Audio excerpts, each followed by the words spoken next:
মা একটা চিৎকার দিয়া বলবে, আয় তাড়াতাড়ি, আমার বাবায় নাই। বাবায় টেলিফোন করবে, ইমাম সাহেব আমার সন্তান দুনিয়ায় নাই, জানাজা না পড়ায় যাবেন না। ও বাবা, দেখবা তোমার আমার গায়ের গেঞ্জিটা বেলেট দিয়া কেটে কেটে রাখবে। কেউ যাবে দৌড়ায় বাজারে কাফন কেনার জন্য, কেউ যাবে বাঁশবাগানে কবর খনন করার জন্য, কেউ বলবে যাও তাড়াতাড়ি গরম পানি করো গোসল দেওয়াবার জন্য।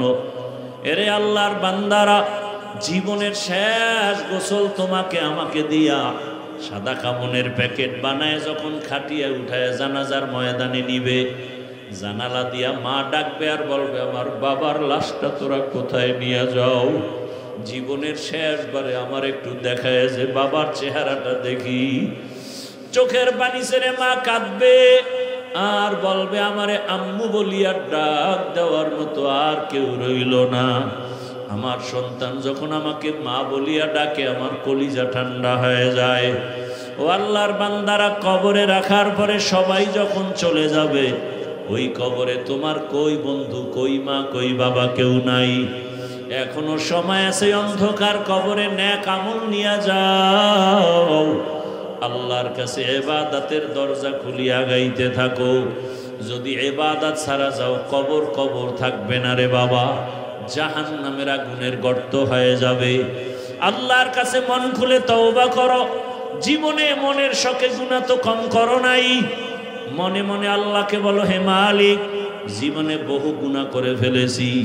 মনে চাইছে নামাজ পড়ি নাই, মনে চাইছে দাড়ি রাখি নাই, পর্দা করি নাই। আজকে তওবার নিয়ত করেছি, আর গুনাহ করব না। পর্দার আড়ালের মা বোনেরা, আপনার মতো কত মা কত বোন এখন এই এলাকায় খুঁজলে পাওয়া যাবে, পর্দা করে, নামাজ পড়ে, স্বামীর মাল হেফাজত করে, মোবাইলে সময় নষ্ট করে না। আম্মা জানেন, আপনারা কেন পারবেন না?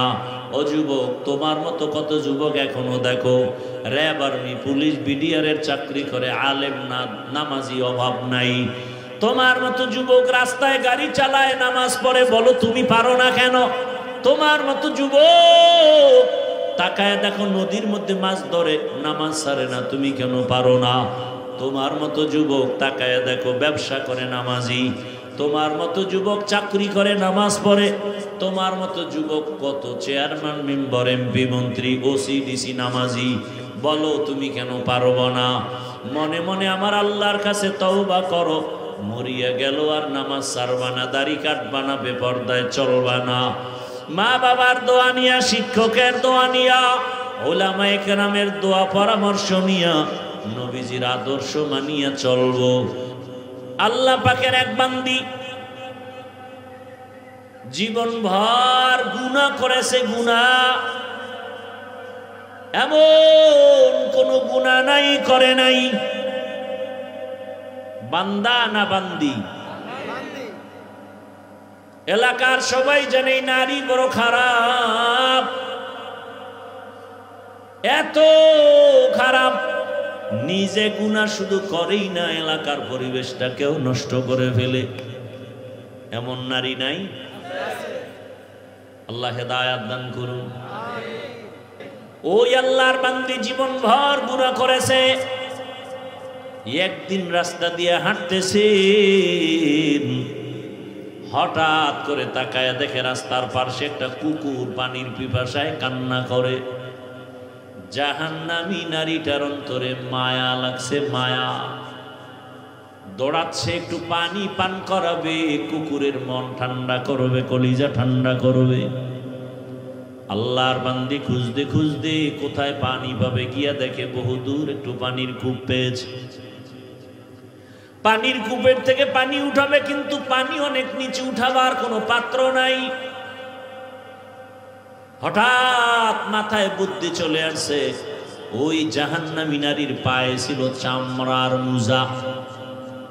মোজাটা খুলিয়া পানির মধ্যে ফেলে পানি উঠাবে, দেখে পানি আরো নিচে, মোজায়ও নাগালে আসে না। ওই আল্লাহর বান্দি এখন পেরেশান, কি করি? হঠাৎ আবার বুদ্ধি আসছে।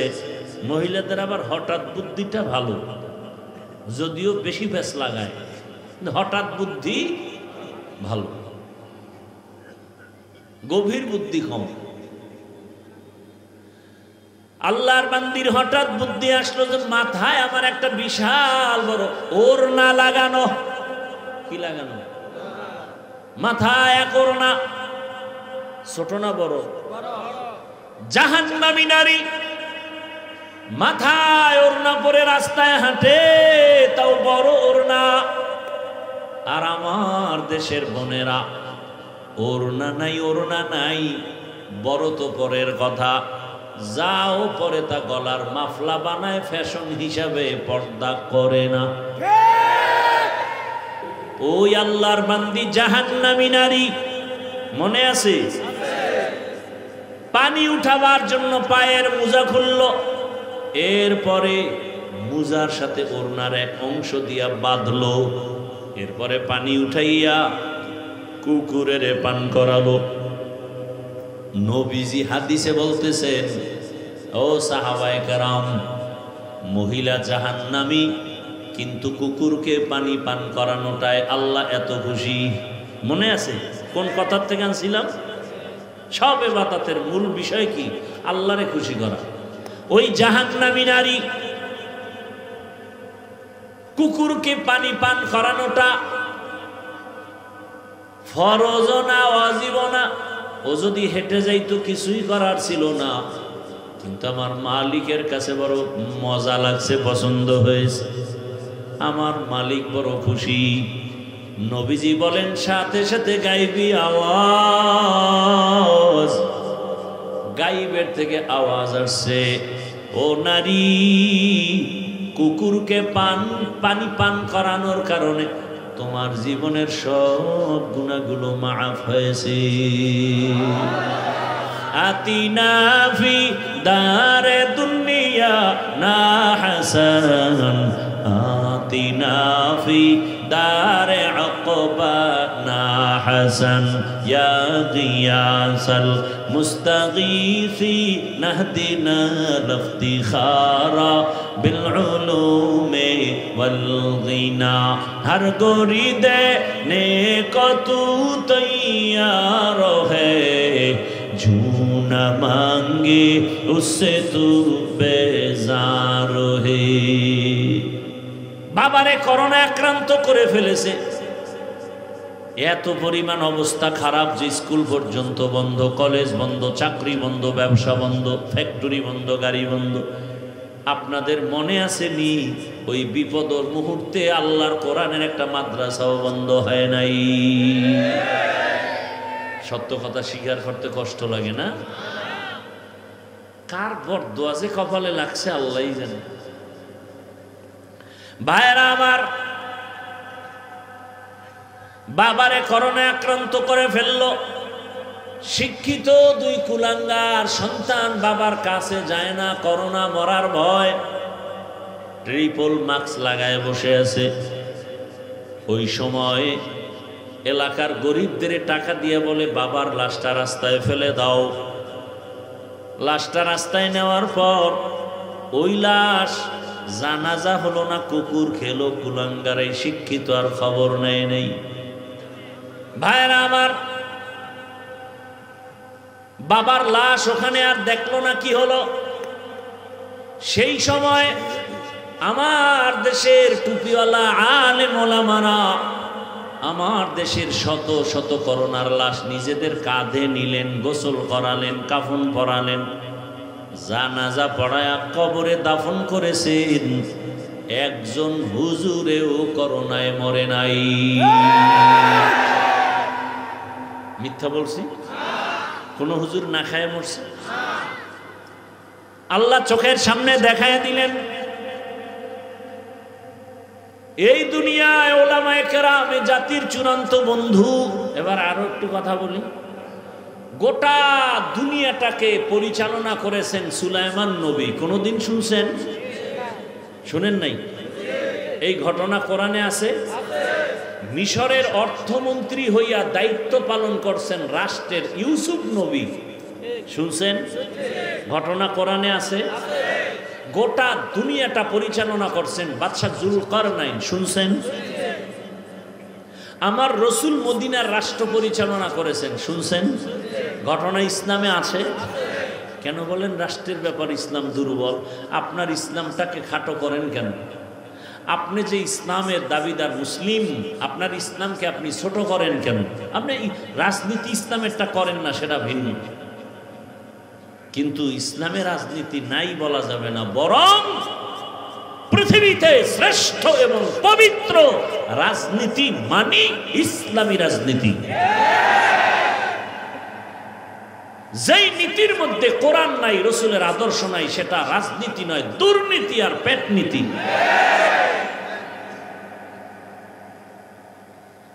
যুবকদের তো আমি অদা করাইতেছি এখন সব জায়গায়, মাহফিলে, ঢাকা সহ। ও যুবক বাবারা, 200 টাকা খরচ করে ব্যানার বানাও, 2 ফিট 3 ফিট ব্যানারে বড় করে স্লোগান লেখো, পৃথিবীতে শ্রেষ্ঠ রাজনীতি ইসলামী রাজনীতি, আর ইসলামী রাজনীতি পাক, সব রাজনীতি না পাক। সব রাজনীতি একমাত্র পবিত্র রাজনীতি ইসলাম। এবং আবার এক ব্যানার বানায় লেখো আর বাজারে বাজারে টানাও, আল্লাহর কসম, এই জমিনে যতদিন পর্যন্ত ইসলাম কায়েম হবে না ততদিন পর্যন্ত চাপাবাজি চলবে, শান্তি কেউ দেখবে না, দেখবে না, দেখবে না। কি চলবে? চাপাবাজি, সব উল্টাই ফেলাম। হ্যাঁ হ্যাঁ। আচ্ছা, যে ব্যক্তি মদ পান করে তার দিমাগ খুব পাক। চট্টগ্রামে মদ পান করে তো জিকির করে না? হ্যাঁ, মদ পান করলেই বউরে মা কয়, দিমাগ পাক। যে ব্যক্তি 3 বেলা খায়, বিড়ি টানে, গাঞ্জা খায়, সারা রাত মোবাইলে জেনা করে, চোখের জেনা, কানের জেনা, অন্তরের জেনা, জবানের জেনা, নারীর উপরে হামলা করে, ধর্ষণ করে, গরিবের উপরে জুলুম করে, রক্ত চুষে খায়, এমন ব্যক্তির দিমাগ পাক না না পাক? এর চরিত্র ফুলের মতো পবিত্র হলে কাড্ডা খারাপ, আমাকে হুজুর গোটা খারাপ। আল্লাহ হেদায়াত দান করে। একটা উদাহরণ দিয়া আমার মূল বয়ানে যাই না। লঙ্গির ভিতরে গোবর লাগছে, গোবর চিনেননি? গোবর ইন্ডিয়ার থেকে আসে। এখন লঙ্গিতে গোবর লাগার কারণে লঙ্গি পাক না না পাক? এই নাপাক গোবর দূর করতে হলে কি লাগবে? একজনে খুঁজতে খুঁজতে খুঁজতে খুঁজতে আধা ঘন্টা পানি পায় না, চান্দি গরম। একজনে কয়, ভাই এত মেহনত করো কেন? পানি তো তোমার কাছেই আছে, তোমার নিজের কাছেই তো পানি আছে। ওই পানির নাম কি? প্রস্রাব। এই পেশাবের পানি দিয়ে তো গোবরটা ধুয়ে দিতে পারো। আরে ভাই, এই বুদ্ধিটা আধা ঘন্টা আগে কইছিল, ঘুরতে ঘুরতে মাথা গরম, পানি পাই না। সত্য সুন্দর একটা পরামর্শ আমাকে দিছো। এই লোকটা প্রস্রাব দিয়া গোবরের নাপাক ধুইয়া ফেলছে লঙ্গির। আপনাদের ধারণা মতে কেমন পাক হলো? নাপাক আরো ছড়াইল। যার নামাজ নাই, রোজা নাই, সুদ খায়, ঘুষ খায়, মদ পান করে, ধর্ষণ করে, জুলুম করে, এমন নাপাক ব্যক্তিকে যদি বলো আমার এই এলাকা, আমার এই ঘরটা পাক করো, তাহলে পাক হবে না, নাপাক আরো ছড়াবে। বুঝাইতে পারছি? আমি বুঝাইতে পারছি, আপনি বুঝতে পারছেন কিনা এটা আল্লাহ ভালো জানে। আল্লাহ হেদায়াত দান করুন। আমি যে আয়াত পড়ছি, হাদিস পড়ছি, তরজমাটা বলি, তারপরে কিছু ব্যাখ্যা। ওয়ামা খালাকতুল জিন্না ওয়াল ইনসা ইল্লা লিয়াবুদুন। আল্লাহ বলেন, আমি জিন ও ইনসানকে সৃষ্টি করি নাই, হ্যাঁ করেছি আমার ইবাদতের জন্য। নবীজি বলেন, লা তাআতা লি মাখলুকিন ফি মাসিয়াতিল খালিক। আল্লাহকে অসন্তুষ্ট করে পৃথিবীর কারো হুকুম মানা হারাম। খেয়াল করিয়েন, এটা হলো তরজমা। আল্লাহকে বেজার করে, অসন্তুষ্ট করে ভিন্ন কারো হুকুম মানা কি? এ তরজমা শেষ। ব্যাখ্যা কি করব? মন করা একটা করলে হবে না। নবীজি হাদিস বলছেন, ব্যাখ্যা করছেন, সাহাবায়ে কেরাম শুনছেন, তারাও ব্যাখ্যা শিখাইছেন। শিখাইতে শিখাইতে আজ পর্যন্ত যে ব্যাখ্যা আসছে, সেই ব্যাখ্যা আল্লাহকে অসন্তুষ্ট করে পৃথিবীর ভিন্ন কারো হুকুম মানা হারাম মানি হলো, আল্লাহকে বেজার করে মা বাবার কথা মানা হারাম, আল্লাহকে বেজার করে পীরের কথা মানা হারাম। এখন একজনে দাঁড়ায় যদি কা, হাফিজ ভাই পীরের কথা মানা হারাম কত নাম্বার আয়াতে আছে? এরকম বহু তার ছেড়ে আছে, বহুদা জায়গায় ফেস লাগাই দিবে, আছে না? ভালো করে বুঝুন, আল্লাহকে বেজার করে নেতার কথা মানা হারাম, আল্লাহকে অসন্তুষ্ট করে নেত্রীর কথা মানা হারাম। কয়টা কোন হাদিসে আছে? আছে না নাই? দেখতে নারী চলন বাঁকা। আরে আপনার শরীরে রোগ আছে 5টা, ডাক্তারের চেম্বারে যাবেন, ডাক্তার আপনাকে চেক করবে, রক্ত টেস্ট করবে, করার পরে দেখবে আপনার বড় রোগ, আপনার লিভারে সমস্যা, জ্বরও আছে, ঠান্ডাও আছে। 5টা রোগের মধ্যে যেটা আসল রোগ, বড় রোগ, এটাকে আগে ধরবে। অপারেশনের রোগ থাকলে আগে করবে, বাকিগুলো পরে। বুঝেন না কথা? তাহলে ইসলাম কোরআন তো মানুষের ঔষধ। ওয়ানুনাজ্জিলু মিনাল কুরআনি মা হুয়া শিফাউ ওয়া রাহমাতুল লিল মুমিনিন।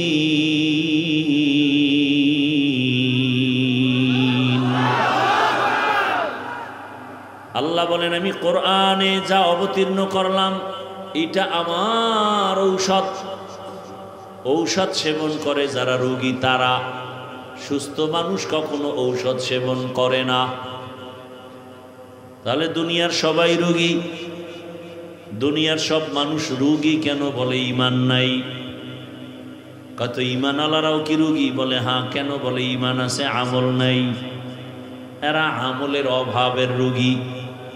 বা ঈমানও আছে, আমলও আছে, তারাও কি রোগী? বলে হ্যাঁ। কেন? বলে ইখলাসের অভাবের রোগী, তাকওয়ার অভাবের রোগী। সব রোগীদের রোগের ঔষধ হলো কোরআন। তাহলে আমাদের বয়ানের মূল টার্গেট, ঈমানের কি কি রোগ আছে, এর মধ্যে বড় বড় রোগগুলো আগে ধরব। ঈমানের যত রোগ আছে, মিথ্যা বলা রোগ, গালি দেওয়া রোগ, চুরি করা রোগ, ডাকাতি রোগ, এর মধ্যে কিছু রোগ আছে আল্লাহর হক নষ্ট করাও রোগ, বান্দার হক নষ্ট করাও রোগ। এর মধ্যে বড় রোগ হলো যারা বান্দার হক নষ্ট করে। কোরআন হাদিস দিয়ে এটা আগে চিকিৎসা দিতে হবে, ভাই বান্দার হক নষ্ট করবেন না। আরো যত রোগ আছে এর মধ্যে বড় বড় রোগ, সুদের রোগ, ঘুষের রোগ। যারা সুদ খায়, ঘুষ খায়, আগে তাদের কোরআন হাদিস দিয়ে বুঝাইতে হবে এই রোগ থেকে বাঁচো। কারণ তোমার সুদের রোগ থাকলে নামাজ হবে না, রোজা হবে না, তেলাওয়াত হবে না, জিকির হবে না, দান সদকা হবে না। বরং আল্লাহ ঘোষণা দিয়েছেন, বেঈমান রেডি থাক, আমি আল্লাহ তোর সাথে যুদ্ধ করার জন্য রেডি। যারা সুদের সাথে জড়িত 24টা ঘন্টার সেকেন্ডে সেকেন্ডে সেকেন্ডে সেকেন্ডে অল টাইম তার গর্ভধারিণী কলিজার মায়ের সাথে জেনার গুনাহ, জেনার গুনাহ, জেনার গুনাহ। না খাইয়ে মরে গেলেও তো অন্যায় করা উচিত না। এজন্য আল্লাহর রাসূল বলছেন, আল্লাহকে বেজার করে ভিন্ন কারো আদেশ নিষেধ মানা যাবে না। এক কথায় জবাব, দুনিয়ার সকলকে বেজার করা সম্ভব, আমার আল্লাহকে বেজার করা সম্ভব না। আল্লাহকে বেজার করব না কেন?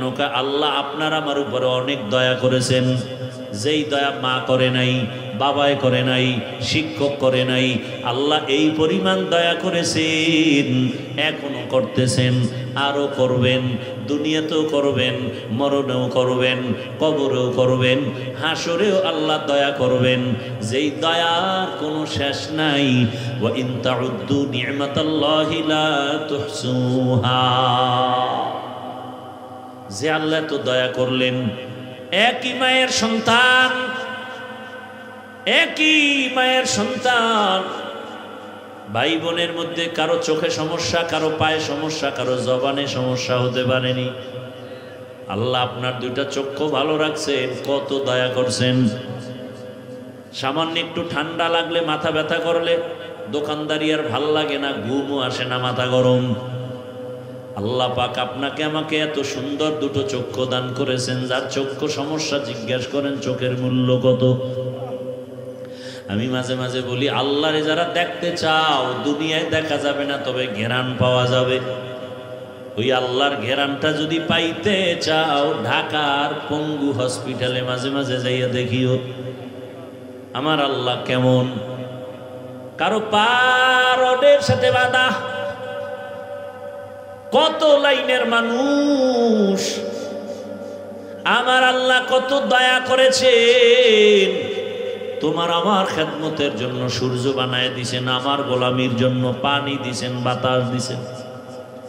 দুনিয়ার সব আপনার আমার গোলাম, সেই মালিকের কেন বেজার করবা? কিন্তু আমরা সব জানিয়াও ওই মালিকের সহ্য করি না, বরং দুনিয়ার সবাইকে খুশি করতে গিয়ে মালিকের বেজার করি, আবার ফতুয়াও দেয়। কিরে, পর্দা করলে আল্লাহ খুশি, আত্মীয় বেজার, আত্মীয়র মনটা এখন খুশি করি, আল্লাহ যে বেজার হয়েছে পরে তওবা করে নিমু। কিন্তু কপাল বড় খারাপ, তওবারও সময় হয় না, আজরাইলের সাথে মোলাকাত। তো যাও সুন্নতে আহমদ কুজা বা মুহাম্মদ কৈবুবত নিসবতরা মান আহাব্বা সুন্নতি কওলে রসুল মজদায়ে কা নামাই হাম কুন কবুল। তাহলে আল্লাহকে বেজার করা যাবে? করি তো, বেশি করি।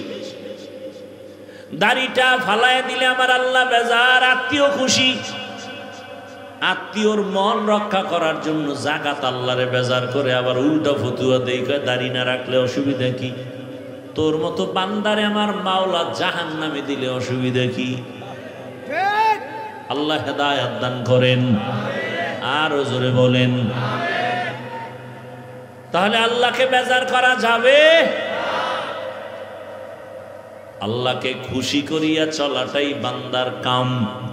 এই যে নামাজ, রোজা, ইবাদত যা করি, সব কিছুর মূল আল্লাহরে খুশি করা। আল্লাহ যদি একটা কাজে খুশি হয়, জিন্দেগি সফল। আর আল্লাহ যদি একটা কাজে বেজার হয়, জিন্দেগি সর্বনাশ। একটা ঘটনা বলছি। আল্লাহ পাকের এক বান্দি জীবনভর গুনাহ করেছে। গুনাহ এমন কোন গুনাহ নাই করে নাই। বান্দা না বান্দি? এলাকার সবাই জানে নারী বড় খারাপ, এত খারাপ। নিজে গুনাহ শুধু করেই না, এলাকার পরিবেশটাকেও নষ্ট করে ফেলে। এমন নারী নাই? আল্লাহ হেদায়েত দান করুন। বহু পুরুষ নারীর চক্রান্তের শিকার হইয়া দুনিয়াও বরবাদ, আখিরাতও বরবাদ। কয় না না, বরবাদ করবে না, কোরআন মাথায় নিছে। তো কোরআন মাথায় নিয়ে শপথ করেছে। আল্লাহ হেদায়েত দান করুন। ওই আল্লাহর বান্দি জীবন ভর গুনাহ করেছে। একদিন রাস্তা দিয়ে হাঁটতেছে, হঠাৎ করে তাকায় দেখে রাস্তার পাশে একটা কুকুর পানির পিপাসায় কান্না করে। জাহান্নামী নারীটার অন্তরে মায়া লাগছে, মায়া দৌড়াচ্ছে, একটু পানি পান করাবে, কুকুরের মন ঠান্ডা করবে, কলিজা ঠান্ডা করবে। আল্লাহর বান্দি খুঁজতে খুঁজতে কোথায় পানি পাবে, গিয়া দেখে বহুদূর একটু পানির কূপ পেয়েছে। পানির কূপের থেকে পানি উঠাবে, কিন্তু পানি অনেক নিচে, উঠাবার কোনো পাত্র নাই। হঠাৎ মাথায় বুদ্ধি চলে আসছে, ওই জাহান্নামী নারীর পায়ে ছিল চামড়ার মোজা। মোজাটা খুলিয়া পানির মধ্যে ফেলে পানি উঠাবে, দেখে পানি আরো নিচে, মোজায়ও নাগালে আসে না। ওই আল্লাহর বান্দি এখন পেরেশান, কি করি? হঠাৎ আবার বুদ্ধি আসছে। মহিলাদের আবার হঠাৎ বুদ্ধিটা ভালো, যদিও বেশি ব্যাস লাগায়, হঠাৎ বুদ্ধি ভালো, গভীর বুদ্ধি কম। আল্লাহর বান্দির হঠাৎ বুদ্ধি আসলো যে মাথায় আমার একটা বিশাল বড় ওড়না লাগানো। কি লাগানো? মাথায় এক ওড়না, ছোট না বড়? জাহান্নামী নারী মাথায় ওড়না পরে রাস্তায় হাঁটে, তাও বড় ওড়না। আর আমার দেশের বোনেরা ওড়না নাই, ওড়না নাই, বড় তো পরের কথা, যাও পরে তা গলার মাফলা বানায় ফ্যাশন হিসাবে, পর্দা করে না, পর্দা করে না। আর এমন সোনার বাংলাদেশে জন্ম নিলাম যে পর্দার জন্য বাবার অধিকার নাই সন্তানকে চাপ দিবে। মেয়ে যদি বলে আমি ওড়না পরব না, বাবা চাপ দিয়ে ওড়না পরাতে পারবে না, তো বাবা আসামি হয়ে যাবে। এগুলো আমাদের মুসলিম দেশের হালাত। আরে অকৃতজ্ঞ জাতি, আলেমকে বারবার গালি দাও। আজকে জমিনে আলেম ওলামা যদি না থাকতো, তাহলে হায়ওয়ান জানোয়ারের চরিত্র থেকেও মানুষের চরিত্র খারাপ হয়ে যেত। আলেম ওলামা আছে তো এখনো কিছু মানুষ আছে, আর সে আলেমকে খারাপ বলে, কথায় কথায় আলেম খারাপ। আল্লাহ হেদায়াত দান করুন। বরং ওলামায়ে কেরামে জাতির চূড়ান্ত বন্ধু, নিঃস্বার্থ বন্ধু ওলামায়ে কেরাম, আর সবগুলো স্বার্থপর। ওলামায়ে কেরামে জাতির কলিজা দিয়া ঝাঁপায় পড়ে, নিজের ছেলে মেয়ে পরিবারের চিন্তা করে না, অল টাইম উম্মত নিয়ে ফিকির। দাওয়াত তাবলীগ ওয়ালারাও ফিকির করে, পীর সাহেবরা উম্মত নিয়ে ফিকির, বক্তারা উম্মত নিয়ে ফিকির, জুমার মসজিদের ইমাম ও খতিবের উম্মত নিয়ে ফিকির।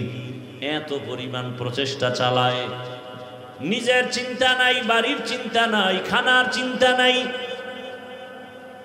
উম্মতের চিন্তা। এই জাতির কি উপায় হবে? যে কোনো ক্লান্তি লগ্নে আলেম ওলামারা ময়দানে আসে। এই আল্লাহর বান্দারা, আপনি না মানলেও কথাটা ওভার 100 সত্য লিখে রাখবেন।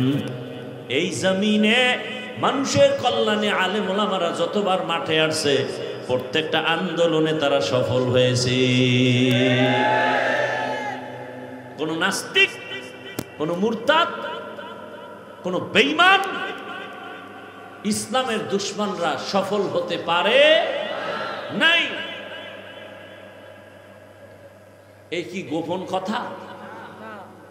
ভারতের মধ্যে 200 বছর ব্রিটিশ শোষণ করে মাদ্রাসা বন্ধ করে দিছে, আলেম ওলামাকে ফাঁসি দিয়া গাছের সাথে লাট ঝুলাই দিছে। কই কোরআনের আওয়াজ বন্ধ হয়ে গেছে? হ্যাঁ, ইতিহাস ভুলে যাবেন না রে বাবা। আরে ওলামায়ে কেরামে জাতির আপনাদের কারো ক্ষতি চায় না, সবাই চায় আপনি ভালো সম্মানে থাকেন, সুস্থ থাকেন, মা বাবার দোয়া আপনার উপরে আসুক, আপনার দ্বারা পরিবার শান্তি পাক। এই পরামর্শগুলোই তো ওলামায়ে কেরাম দেন। আপনাদের ক্ষতির কোনো পরামর্শ কোনো আলেম দেন না, তারপরেও কেন আপনি আলেমকে খারাপ বলেন? আমাকে একটা উদাহরণ দিয়ে জবাব দেন। সরকারি যারা চাকরি করে, বেসরকারি যারা চাকরি করে, বলেন জানা থাকলে তাদের ডিউটি প্রতিদিন কত ঘন্টা? বলেন। নিম্নে তাদের বেতন কত? বলেন। 20,000। 8 ঘন্টা ডিউটি, 20,000 টাকা বেতন। আপনাদের অত্র অঞ্চলে যা, আপনাদের আশেপাশে যাদের বাড়ির পাশে মসজিদ, ওই মসজিদে যারা ইমামতি করে আলেম ওলামা, তাদের ডিউটি কত ঘন্টা? বলেন বলেন, সত্য কথা বলেন। 24 ঘন্টা ডিউটি করে, মাসে বেতন কত দেন? শহর এলাকায় 10,000, 12,000, গ্রামে 5,000, 4,000, 6 মাস বাকি। এরপরও কোনো আলেম কাউকে গালি দেয় না, বরং ইমাম এত নরম ভাবে থাকে। রিক্সার ড্রাইভারেরাও কেমন যেন রিমান্ডের মতো ব্যবহার করে। জহুরের নামাজে নাই, রিক্সাওয়ালা কয়, এই হুজুর জহুরে ছিলেন না, গেছিলেন কই? ইমাম সাহেব কয়, কে তুমি? আমি রিক্সা চালাই। কয়, এত ভাওয়ার কেন? কয়, 5 টাকা বেতন দেই। এরকম বেয়াদব আছে না নাই? সভাপতি দেয় 100 টাকা, সেক্রেটারি সভাপতির থেকে আরো ধনী। আপনি কত দেন? আমি দেই মাত্র 50। কেন? সভাপতির থেকে আপনি ধনী। কয়, বেশি দিলে সভাপতির থেকে বেশি দাও, বেয়াদবি। এই জন্য মাত্র 150 টাকা বেতন দেয়। এই যে এরপরও কোনোদিন ইমাম সাহেব রাগ করে নাই, জুমায় বলে নাই যে বেতনের স্কেল বাড়াও, 1 তারিখের মধ্যে বেতন দাও, না হয় আসর থেকে সূরাগুলো উল্টা পড়া হবে। বলছে? বলে নাই। বরং এত রিমান্ডে রাখার পর সব ইমাম আলেমরা দোয়া করে, আল্লাহ এলাকায় শান্তি দাও, অসুস্থ রোগীরে সুস্থ বানাও, ব্যবসায় বরকত দাও, কবরওয়ালাদের জান্নাত দাও। ঠিক নি? এর পরেও যারা বলে হুজুর খারাপ, আমি বলি তোমার রক্ত খারাপ, রক্ত খারাপ, তোমার রক্ত বড় খারাপ।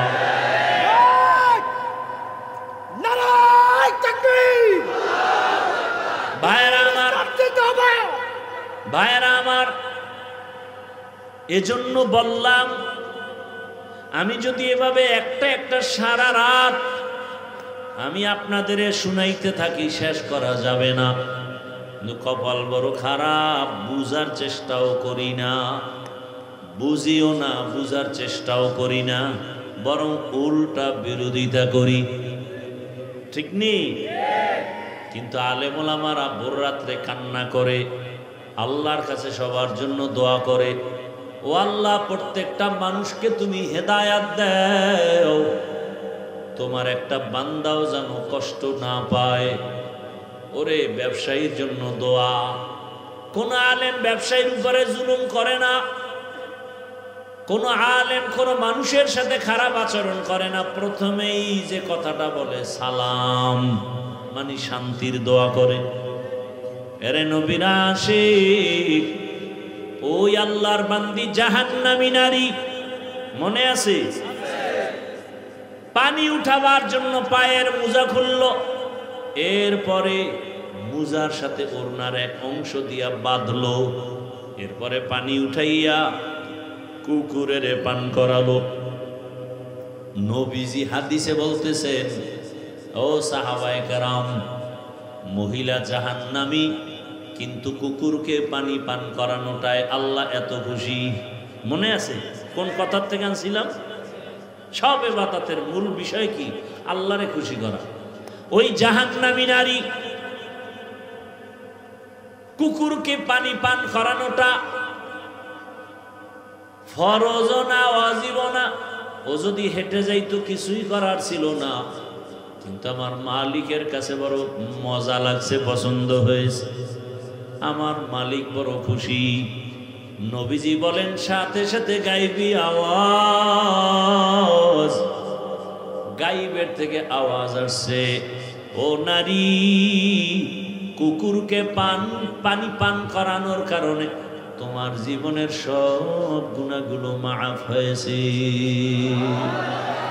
আতিনা ফি দারে দুনিয়া سيدنا حسن آتنا في دار عقبانا حسن يا غياث المستغيثين اهدنا الافتخار بالعلوم والغنى ہر گوری دینے کو تو تیار ہے جو نہ مانگے اس سے تو بیزار ہے সব ইবাদতের মাকসাদ হলো আল্লাহরে খুশি করা কি আল্লাহরে খুশি করলে কত লাভ ওই যে আমরা হজে যাই হজে যায় হাজিরা ওই মিনায় যাইয়া পাথর মারে পাথর মারেনি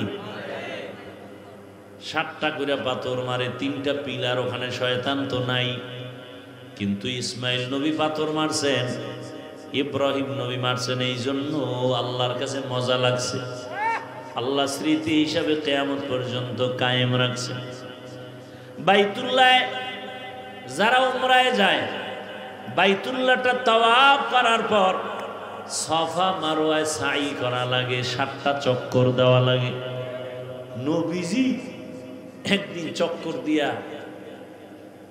মুস্কি হাসেন আর কয় ও আল্লাহ কি জন্য তুমি আমাকে এই কষ্টটা দিলা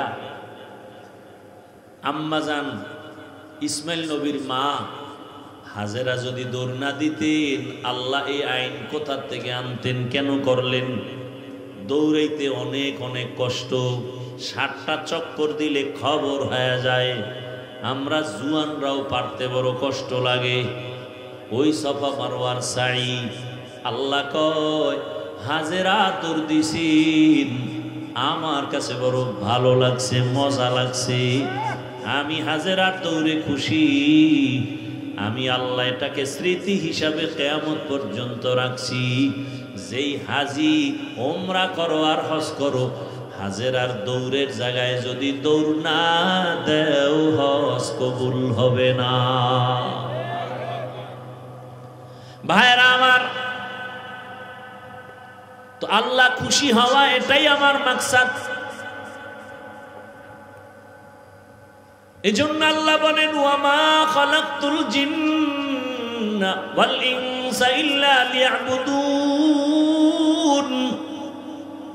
আমি মানুষ ও জিন বানাই নাই খেয়াল করেন আমার তেলাওয়াতকৃত আয়াতের অল্প 5-10 মিনিটে মোনাজাত দিয়ে দিই আল্লাহ তাআলা বলেন আমি জিন ইনসানকে সৃষ্টি করি নাই হ্যাঁ করেছি ইবাদতের জন্য ঘুরাইয়া বললেন কেন ডাইরেক্ট যদি বলতেন ইবাদতের জন্য মানুষ বানাইছি তো হতো ঘুরাইয়া বললেন কেন ফিউলুল হাকিম লা ইয়াখলু আনিল হিকমা হাকিমের কোনো কাজ হিকমত থেকে খালি না আল্লাহ বুঝাইলেন মানুষ তোমার অন্তর আর জেহেনটাকে পুরা খালি করো তোমারে বানানো হয় নাই এটা মাথায় ঢুকে এবার একটা কথা ঢুকাও তোমাকে বানানোর একটাই মাত্র কাজ জিন্দেগিতে তোমার আর কোনো কাজ নাই ওই কাজের নাম হলো ইবাদত এখানে আর একটু ব্যাখ্যা ওয়ামা খালাকতুল জিন্না ওয়াল ইনসা ইল্লা লিয়াবুদুন এখানে অধিকাংশ মুফাসসিরিনে কেরাম ইবাদতের ব্যাখ্যা করেছেন লিয়ারিফুন আরাফা ইয়ারিফু থেকে মারিফত মারিফত মানে আল্লাহর পরিচয় লাভ করা তাহলে আল্লাহ কি বলেন আয়াতের অর্থ কি ওয়ামা খালাকতুল জিন্না ওয়াল ইনসা ইল্লা লিয়ারিফুন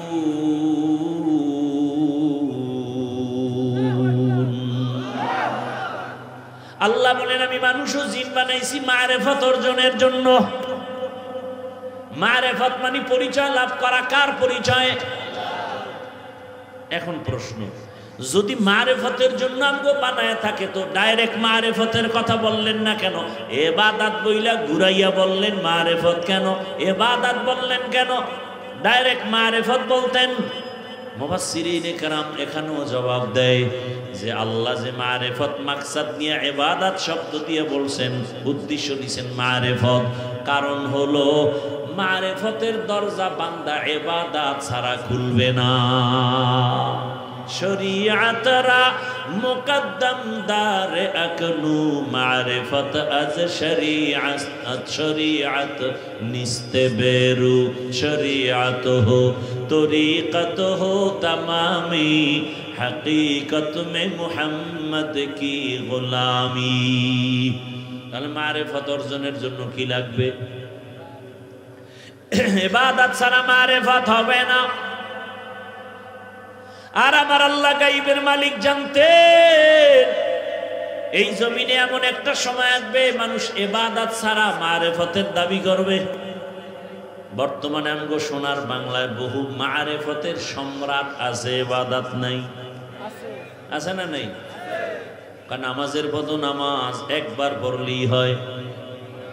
এটার আবার গান বানাইছে, নামাজ পড়ো মুসল্লি নামাজের কি রাখো ডর, যেই নামাজে জান্নাত পাবি সেই নামাজ কোথায় তোমার। যেই নামাজে জান্নাতে যাবি সেই নামাজ পড়বি, হুদা পড়ে লাভ কি? এই জন্য কয় আমরা একবার পড়ি, পড়লে এক নামাজ দিয়ে জান্নাতে যাব। আল্লাহর ভাগ্য কি, আল্লাহর কুদরত কি যে ওই সান কফাইল্লা মরার আগে নামাজের টাইম পায় না, আজরাইল হাজির। আল্লাহ বুঝাইলেন শরীয়ত ছাড়া ইবাদত ছাড়া মারিফত হবে না। অতএব যারা শরীয়ত আর ইবাদত বাদ দিয়া মারিফতের সম্রাট হবে, এটা মারিফতের সম্রাট না, এরা সব মরার পথের সম্রাট। এদের কাছে গেলে দুনিয়াও মরণ আখিরাতেও মরণ, দুনিয়ায় মরণ আখিরাতে মরণ। আবার লাল কাপড় টানাইছে, লাল কাপড় কথা হয় না, কি কাপড়? লাল কাপড় লাগায় কই? ভালো জায়গায় লাগায়, অ্যাম্বুলেন্সে কি লাগায়? কথা কন না কেন? সিগন্যাল দিতে আছে, রেড সিগন্যাল। একজনে হুজুরে আমাকে বুঝাইছে, কিয়ামতের দিন ওরা চালাক তো। আল্লাহ জিগে ভাই এই মানুষগুলোরে তুই ধ্বংস করলি কেন? তুই যে মারিফতের সম্রাট দাবি করলি ইবাদত ছাড়া। আল্লাহ এটা আমি যা করছি দুনিয়া পাওয়ার জন্য, ওরা আসছে কেন? আমি তো লাল কাপড় দিয়ে রেড সিগন্যাল দিয়েই রাখছিলাম। কি? আমি তো রেড সিগন্যাল দিয়েই রাখছি, এদিকে আসবি না। ভিতরের অবস্থা কিন্তু ভালো না। ইবাদত ছাড়া মারিফত কোনোদিন হবে না, খোদার কসম। যেমন গাভীর দুধ ছাড়া মাখন পাওয়া যায় না, ঘি পাওয়া যায় না, ছানা পাওয়া যায় না, ইবাদত ছাড়া মারিফত অর্জন হবে না।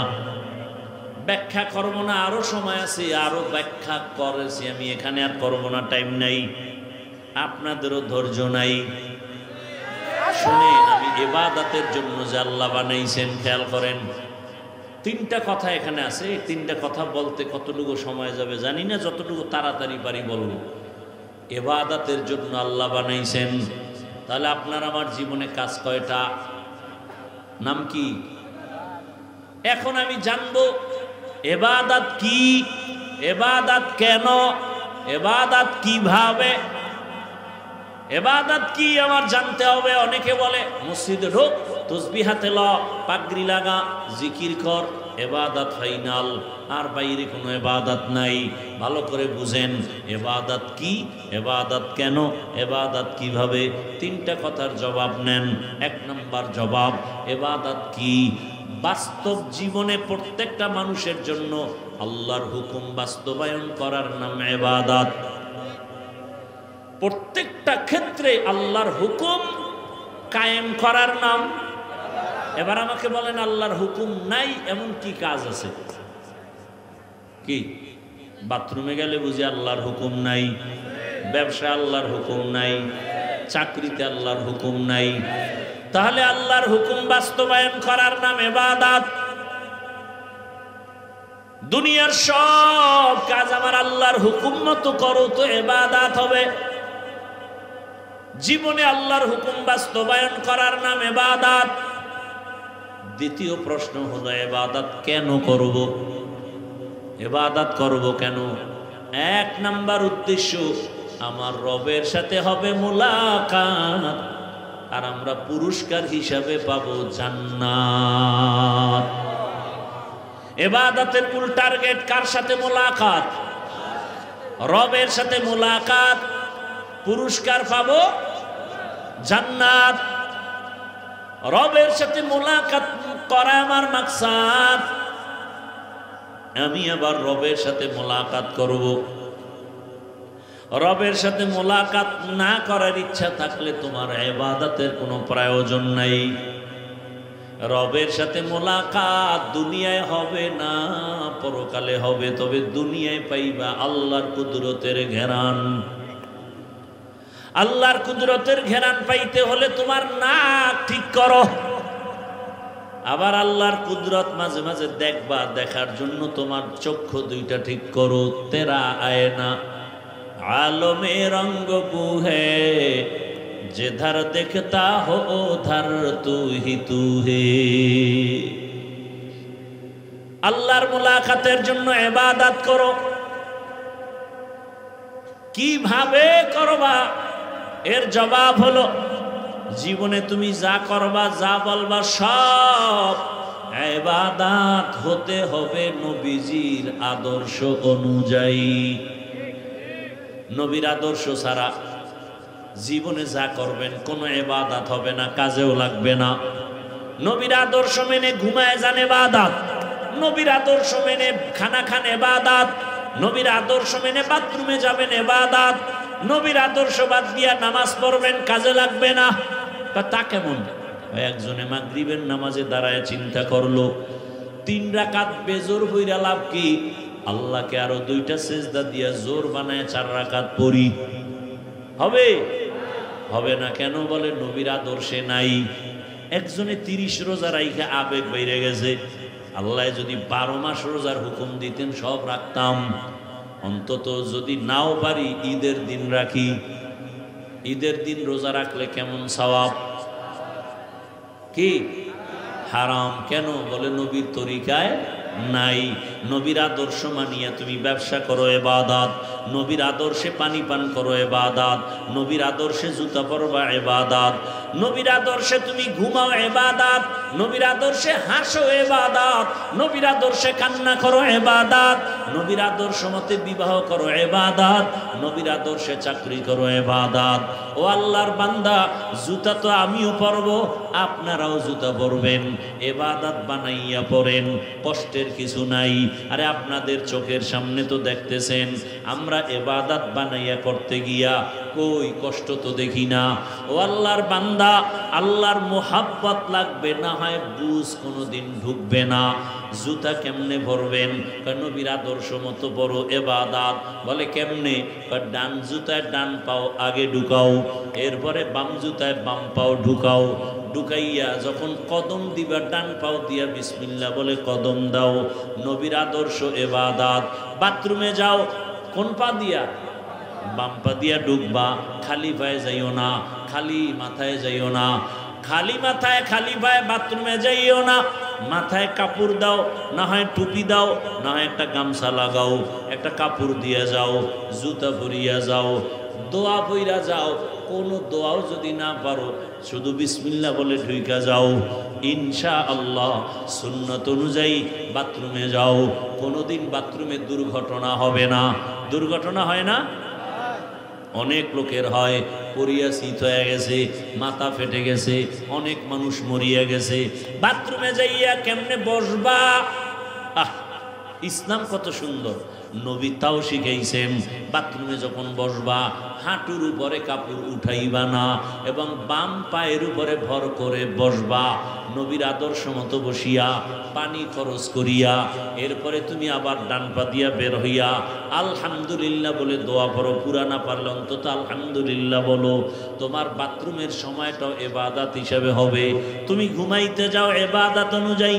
ও বাবা, তুমি পানি পান করবা, আমিও পানি পান করব। পানিটা পান করো তুমি বাম হাতে নিয়ে, 1 টান দিছো, আধা লিটার নাই, ওই পানি আমিও পান করব পিপাসা নিবারণের জন্য। আমি ডান হাতে নিব 1 বোতল পানি, আধা লিটার, 1 টানে পান করব না। তিনটা ধাপে পানি পান করব। নবীর আদর্শ অনুযায়ী হলো ইবাদত হয়ে গেল। এখান থেকে মোনাজাতের পরে বাড়ি যাইয়া সবাই ঘরে গিয়া ফ্রেশ হবে। ফ্রেশ কি হবে? ফ্রেশ। ফ্রেশ হইতে গিয়া কি করবে? পাও ধুইবে, হাত দুইটা ধুইবেন, এরপরে চেহারাটা ধুইবেন। এই তো আমিও তাই করি, একটু বাড়ায়া করব।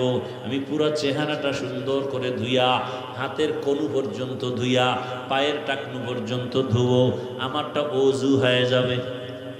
এই দেখছেন এনে কষ্ট কি? আপনিও ধুইলেন, আমিও ধুইলাম, আমারটা ওযু হয়ে গেল, আমার শরীর পাক হয়ে গেল। ভালো করে মনে রাখবেন, এখন কিন্তু বাথরুম হলো জিন শয়তানের আড্ডাখানা বাথরুম। এজন্য আমাদের ওলামায়ে কেরামরা বাথরুমে ওযু পর্যন্ত করতে নিষেধ করেন, বলে ওযুখানা আলাদা বানাও।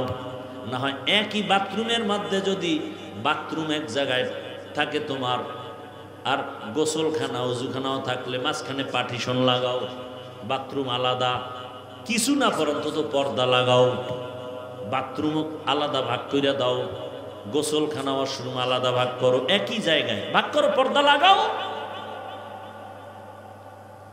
কারণ বাথরুম হলো জিন শয়তানের আড্ডাখানা। আর এখন কিন্তু জিন ভূত বাইরে গেছে, ঘরে ঘরে জিনে ধরে, জিনে ধরে, জিনে ধরে। কেন? ওগো থাকার জায়গা বাঙালি খাইটা ফেলাইতেছে, জঙ্গল খাইটা বাড়ি করে ওরা যাবে কই কই মানুষের ধর। এইবার তোমারে ধরে, আউলা জাউলা চলো, তবে তুমি তাবিজ লাগবে না, কসম করে বলি তাবিজ লাগবে না। অল টাইম ওযুর সাথে যারা থাকবে তাদের কোনো জিন ধোকা দিতে পারবে না, কোনো কুফুরি তাবিজেও ধরবে না। কি করতে হবে? সব সময় ওযুর সাথে থাকবেন। আর ওযু করিয়া, ওযুর দোয়া আছে না, দোয়া পড়বেন, কালেমায়ে শাহাদাত পড়বেন।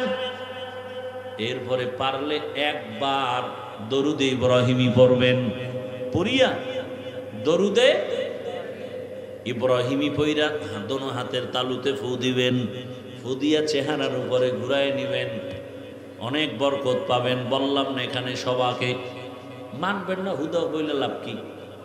ভাইরা আমার, নামাজ পড়ে না, হে ওযু করবো কিন্তু, হে তো বাসায় যাই ফেরে শুইব, আলগি দিয়ে ঘুমায় থাকে। ভাইরা আমার, ইবাদত নবীর আদর্শ মতো করো। হাসি দাও নবীর আদর্শে। নবীর আদর্শের হাসা বুঝনি যুবকরা? কি মোবাইল খুলে লাইভে তোর প্রেমিকার সাথে, মায়ের সাথে হাসি দাও ইবাদত, বাবার সাথে হাসি মুখে কথা বলো ইবাদত। এরে আল্লাহর গোলাম, যারা বিবাহ করছেন স্ত্রীর সাথে হাসি মুখে কথা বলবেন ইবাদত।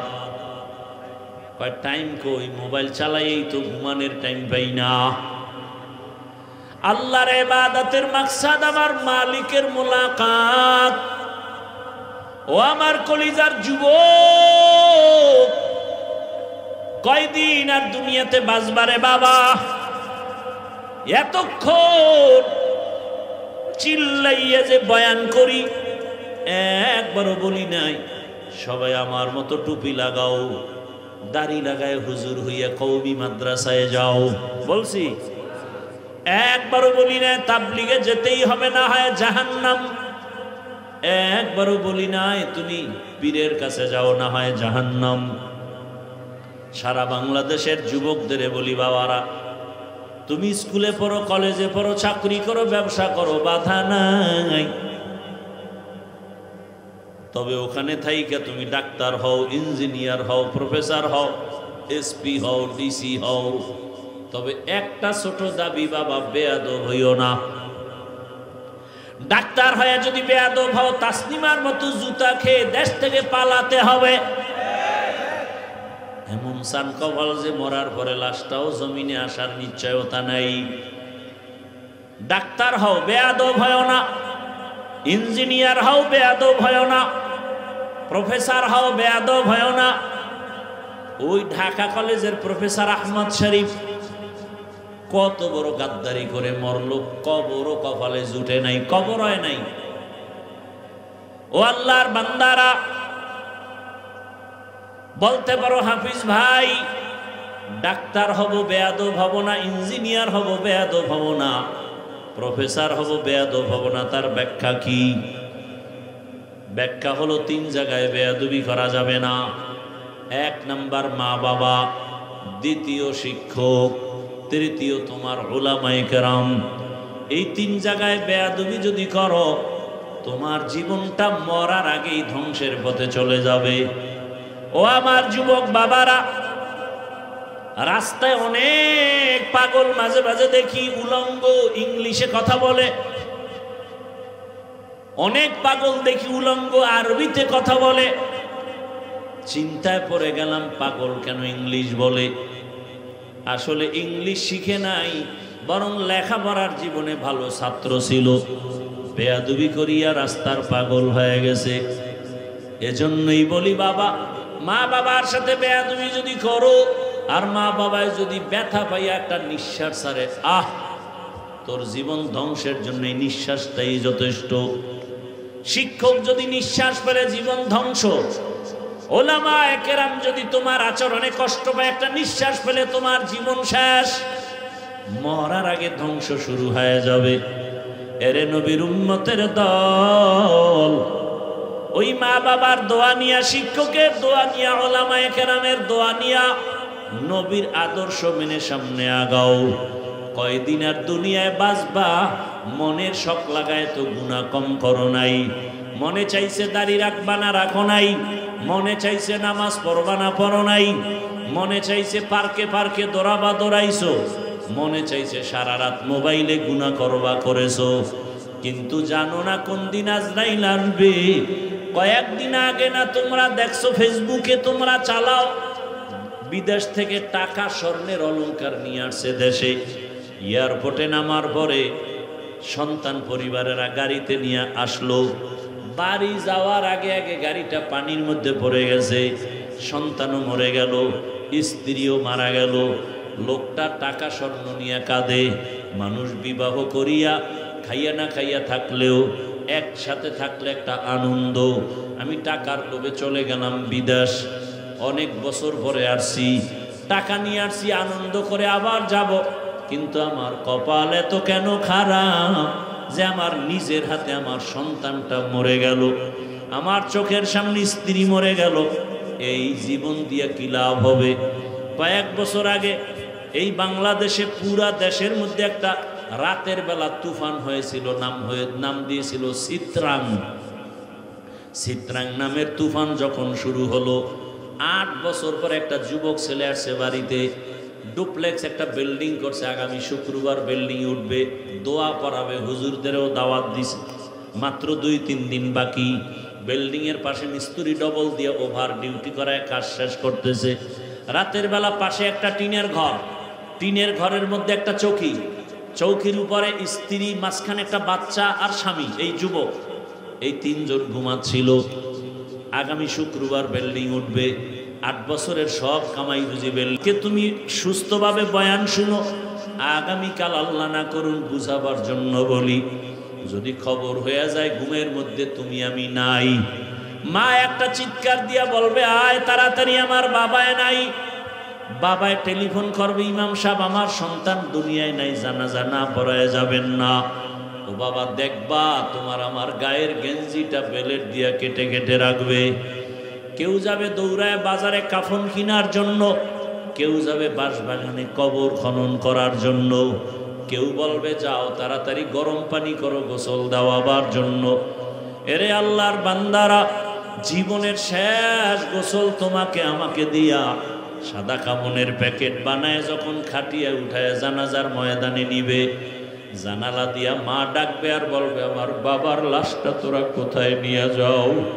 জীবনের শেষবারে আমার একটু দেখায় যে বাবার চেহারাটা দেখি। চোখের পানি ছেড়ে মা কাঁদবে আর বলবে আমারে আম্মু বলিয়া ডাক দেওয়ার মতো আর কেউ রইল না। আমার সন্তান যখন আমাকে মা বলিয়া ডাকে আমার কলিজা ঠান্ডা হয়ে যায়। ও আল্লাহর বান্দারা, কবরে রাখার পরে সবাই যখন চলে যাবে, ওই কবরে তোমার কই বন্ধু, কই মা, কই বাবা কেউ নাই। এখনো সময় আছে, অন্ধকার কবরে নেক আমল নিয়ে যাও, আল্লাহর কাছে ইবাদতের দরজা খুলিয়া গাইতে থাকো। যদি ইবাদত ছাড়া যাও, কবর কবর থাকবে না রে বাবা, জাহান্নামের আগুনের গর্ত হয়ে যাবে। আল্লাহর কাছে মন খুলে তওবা করো। জীবনে মনের শখে গুনাহ তো কম করো নাই। মনে মনে আল্লাহকে বলো, হে মালিক, জীবনে বহু গুনাহ করে ফেলেছি।